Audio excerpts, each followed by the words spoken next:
Okay, so what all kind of equipment for night did you bring? I've got a FLIR Scout TK, single monocular type FLIR. That records as well, doesn't it? It does record. Okay. And then I've got night vision,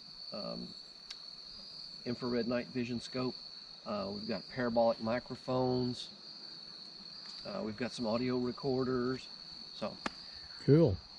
Well, with any luck, maybe our friendly neighborhood Sasquatch may come by and pay us a visit.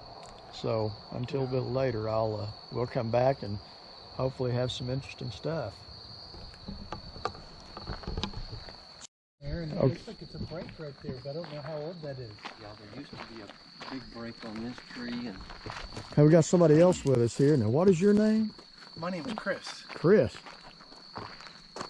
So he is part of the same research group you are, right? Part of our North Canadian River Project group from the very beginning, and then now North Canadian River Project is part of the umbrella. We fall under NOBRO, the Native Oklahoma Bigfoot Research Organization. So Chris and his family are part of that. Yep. Yeah, we've all been down at the Honobia, is it a conference or festival? What do they call it? Honobia Bigfoot Festival and Conference. Yeah, there's two parts to it. There's a festival for the public with food vendors and rides and things like that. And then there's the conference part for the folks that are really interested in Bigfoot research. That's where we've been all day. Right. Listening to some good speakers, including David, and learning a lot more. It's a lot of fun. So I guess what are we going to be doing tonight? Well, some of the rest of our group is just kind of roaming right now along the logging roads up through the hills here, and then I asked them to be back here at this spot when it gets good and dark around 7:30, and then we'll set up basically an observation post, station ourselves in some chairs, and we'll mainly do a lot of listening and keeping our eyes out, ears open for any creature activity. All right. Chris, you want to say anything? Well, right before you came back from your hike, Evans and I were right there, and Evans and I heard a wood knock come from back over here. Okay. Yep, And good solid wood knock on the south side here. That's the reason I got my chair up there, and I just sit and listen, basically, just observing. Well, since Chris is bigger than us, if one gets within arm's reach, he's going to collect a hair sample.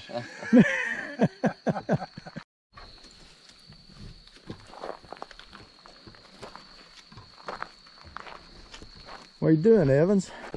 Just setting up some equipment. We're up here this evening on Baktuklo Mountain in the Kiamichi Mountains. We're about a mile south of Honobia. Baktuklo in Choctaw means two creeks. So we're up along the ridge line here, and it drops off on either side down to a creek on this side and a creek bottom on this side. Okay. Well, tell us something interesting about this location right here. 2015 is when I had my sighting here at this spot.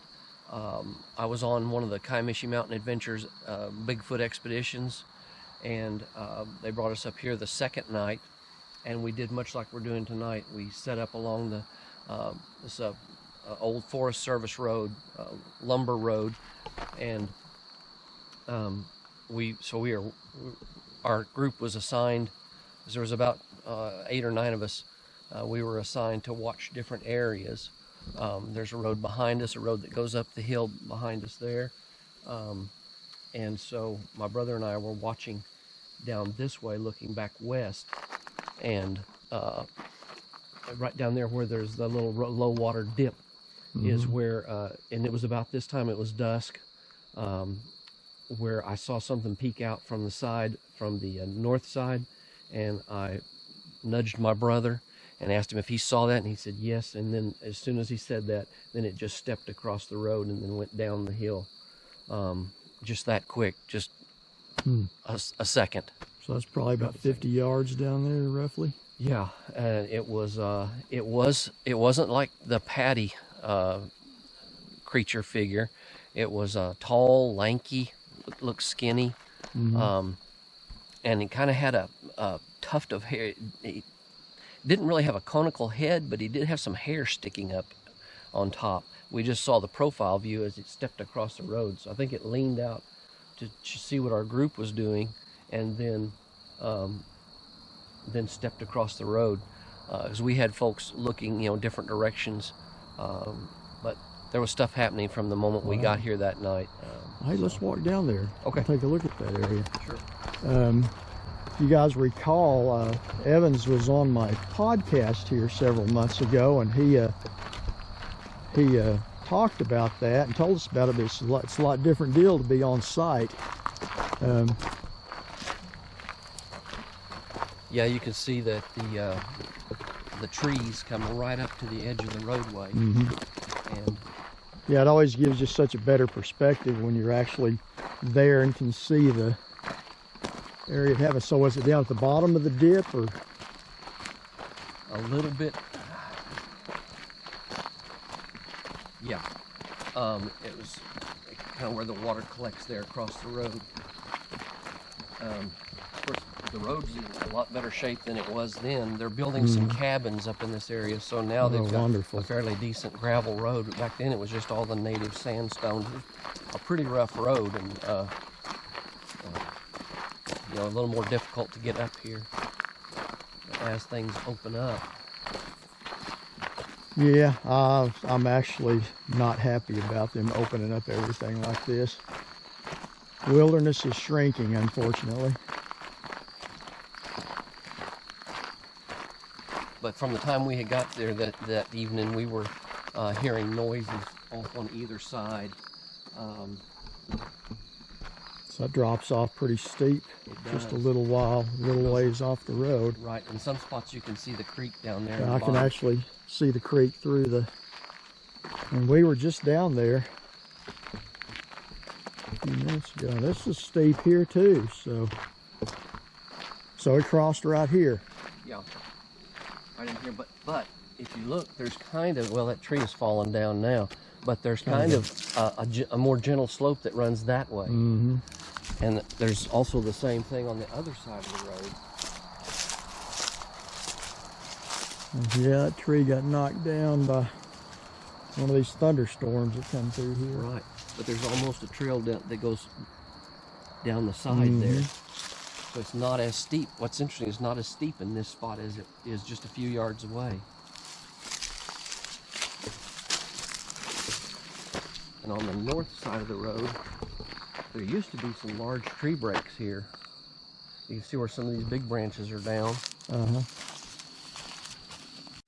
Okay, so I am here in the mountains at Honobia, and just been at the Honobia Bigfoot conference all day, and we're going to have another day tomorrow at it. It's had a good time, good speakers, all that stuff. So I'm up on the mountain now with my old friend Brian Terrell, and he's over here up to something.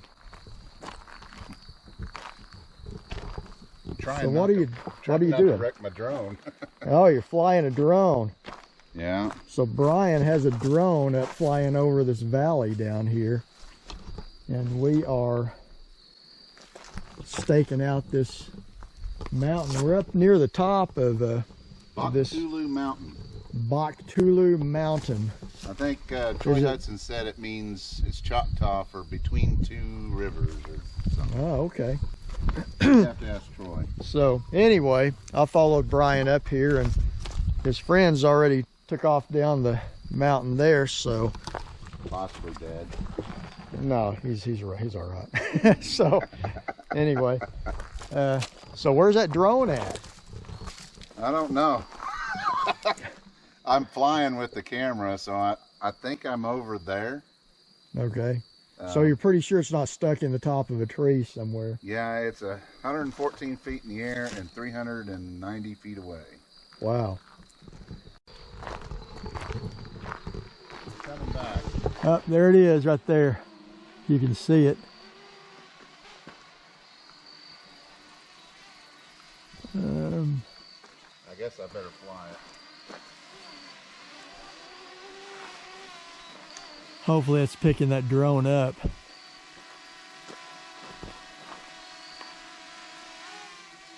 I personally would prefer to land it myself.